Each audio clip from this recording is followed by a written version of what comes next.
2018లో చనిపోయిందని చెప్పారు. సరే టెక్నికల్గా ఆయనకి తెలియదు అనుకుందాం, సరే ఏదో చిన్న చిన్న తప్పులు జరుగుతూ ఉంటే తెలియదు అనుకుందాం. నేనేమంటానంటే గౌరవ ఉప ముఖ్యమంత్రి గారిని, మీరు 2 లక్షల పుస్తకాలు చదివారు కాబట్టి మీకు అన్ని విషయాల మీద ఒక పూర్తి అవగాహన ఉంటుంది, ఓకేనా?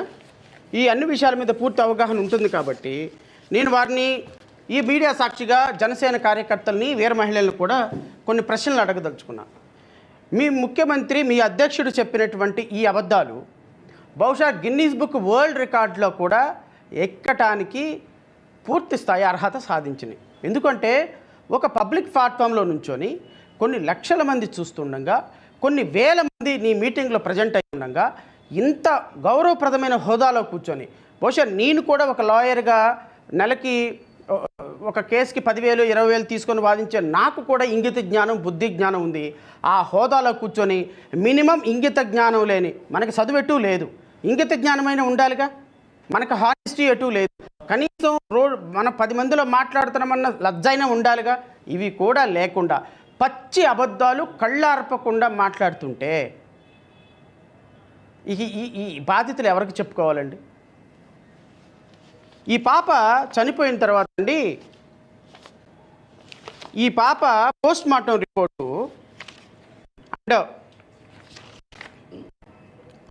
సిరాలజీ రిపోర్టు, ఇది 17/10/2017 ఈ సిరాలజీ రిపోర్ట్. అంటే పాప చనిపోయిన తర్వాత ఆ పాప బాడీలో నుంచి సేకరించినటువంటి బాడీ పార్ట్స్ని, ప్రైవేట్ పార్ట్స్లో నుంచి సేకరించినటువంటి అవశేషాలను తీసుకొని వాటిని ఎఫ్ఎస్ఎల్కి పంపిస్తే ఎఫ్ఎస్ఎల్ నుంచి వచ్చినటువంటి ఫైనల్ రిపోర్ట్ అండి ఇది. ఈ ఎఫ్ఎస్ఎల్ నుంచి వచ్చినటువంటి final report can't be manipulated. ఉప ముఖ్యమంత్రి గారికి తెలియని అంశం ఏంటి అంటే 2017లోనే ఈ రిపోర్టు 2014 నుంచి 19 వరకు ఏ గవర్నమెంట్ అమల్లో ఉందండి? మీరు మద్దతు ఇచ్చినటువంటి గవర్నమెంటే కదా, తెలుగుదేశం పార్టీయే కదా. అప్పటికి వైసీపీ అధికారంలోకి వచ్చిందా? గత ప్రభుత్వం అధికారం.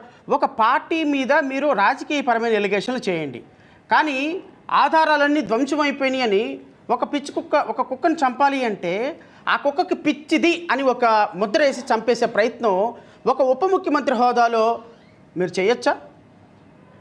అసలు నువ్వు గనక ఉప ముఖ్యమంత్రి కాకుండా ఉన్నట్టయితే మీ ప్రెస్ మీట్లో లేకపోతే మీ మాటలకి ఈవెన్ నా పిఏ కూడా స్పందించేవాళ్ళు కాదు, ఈవెన్ మా పార్టీలో జిల్లా స్థాయి అధ్యక్షుడు కూడా స్పందించేవాడు కాదు.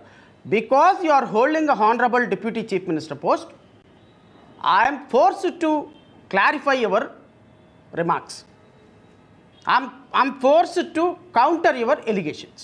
ఎందుకంటే ప్రజలకి తప్పుడు సంకేతం వెళితే, సినిమాల్లో లాగా మ్యానిపులేషన్ చేస్తే, రాజకీయాల్లో మర్డర్స్ని, మానభంగాల్ని, రేపుల్ని, హత్యల్ని కూడా మీ యొక్క పొలిటికల్ స్టంట్లకు వాడితే, కులాలని కూడా మీ యొక్క పొలిటికల్ స్టంట్లకు వాడితే, మీలాంటి రాజకీయ నాయకులు అత్యున్నతమైన పదవుల్లో కూర్చుంటే ఈ సొసైటీ ఎందుకు పనికి రాకుండా, ఈ సొసైటీ అతి త్వరలో మనుషుల్ని రోడ్ల మీదే కొట్టి చంపుకున్నా కూడా విర్రవీకి తిరిగే పరిస్థితికి వస్తుంది.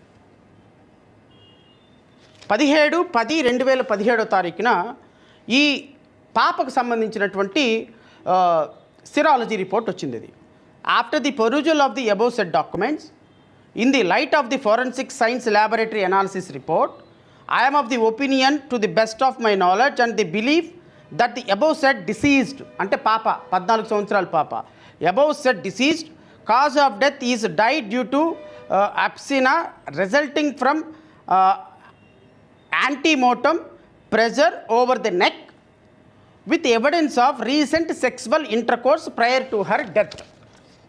ఈ పాప మెడ ఊపిరి ఆడక చనిపోయింది. చనిపోకముందు ఈ పాప ప్రయర్ డెత్కి సెక్సువల్ ఇంటర్కోర్స్లో పాల్గొనింది అండ్ అబ్డామెన్ నిండా కూడా స్పర్మ్ ఉంది అని గౌరవ ఉప ముఖ్యమంత్రి గారు చెప్పిన సందర్భం నేను కాదు, ఆ డాక్యుమెంట్ కూడా దీంట్లోనే ఉంది. సో 2017లో వచ్చినటువంటి ఈ రిపోర్ట్ని 2019లో వచ్చినటువంటి వైఎస్ఆర్సీపీ ప్రభుత్వం మ్యానిపులేట్ చేసింది అని చెప్పటానికి మనకు కాస్త సిగ్గుండాలా, మనకు కాస్త ఇంగిత జ్ఞానం ఉండాలా? ఈ పోస్ట్ మార్టం రిపోర్టు ఆ పాపని ఎవరో రేప్ చేశారు, ఎందుకంటే బిలో 18 years పాపతో సెక్స్ చేస్తే ఆ పాప కన్సెంట్ ఇచ్చినట్టు కాదు కదా. సో కాబట్టి ప్రయర్ డెత్కి ఆ పాప ఇంటర్ కోర్సులో సెక్స్లో పాల్గొందని పోస్ట్ మార్టం రిపోర్ట్ చెప్పినప్పుడు, ఆ పాపను ఎవరో రేప్ చేశారు అని చెప్పినప్పుడు, ఈ రేప్ చేసిన వ్యక్తి ఎవరో ఫైండ్ అవుట్ చేయాల్సిన బాధ్యత ఉంటుంది కదా. ఈ రేప్ చేసినటువంటి వ్యక్తికి ఎవరైనా రేపొద్దున ఏం చేయాలి, రేపొద్దున ఎలా ఇతన్ని పట్టుకోవాలి అని చెప్పాల్సిన బాధ్యత ఉంటుంది కదా. రేపు సిబిఐ ఎంక్వైరీ వేయాల్సింది దానికోసమే కదా. సిబిఐ వచ్చి పట్టుకోవాల్సింది నిందితులనే కదా. మీ అంతటికి మీరే ప్రీ నోషన్ ఇచ్చేసుకొని ఈవిడ ఎవిడెన్స్ లేదు అని మీరు ప్రకటించేస్తే రేపొద్దున ఈ కేసులో సుగాలి ప్రీతికి న్యాయం ఎలా జరుగుతుంది? కాస్త అన్నం తినేటువంటి మనకి మనం తినే అన్నానికి కాస్త అయినా జస్టిఫికేషన్ చేసుకుంటూ ఒక హోదాలో మాట్లాడుతున్నామన్న ఏమైనా స్పృహ ఉందా మనకి? ఉప ముఖ్యమంత్రి గారు, మన రాష్ట్రం కంత్రి మంత్రి ప్రోగ్రాంకి వెళ్ళిపోయి ఆ ప్రోగ్రాంలో ఇష్టం వచ్చినట్టు మాట్లాడేశారు. మీ ఇష్టం. ఇంకా దుర్మార్గం ఏంటి అంటే, సుగాలి ప్రీతి మరణం ప్రతి ఆధారం కూడా సేకరించబడింది, ప్రతి ఎవిడెన్స్ కూడా సేకరించబడింది, ప్రతి ఎవిడెన్స్ ఉంది, ప్రతి ఆధారం ఉంది, ప్రతి అంశము ఆన్ రికార్డు ఉంది. ఇంకా దుర్మార్గం ఏంటి అంటే 25/9 ఈ కేసులో 162/2018 అని ఛార్జ్ షీట్ కూడా కంప్లీట్ చేసి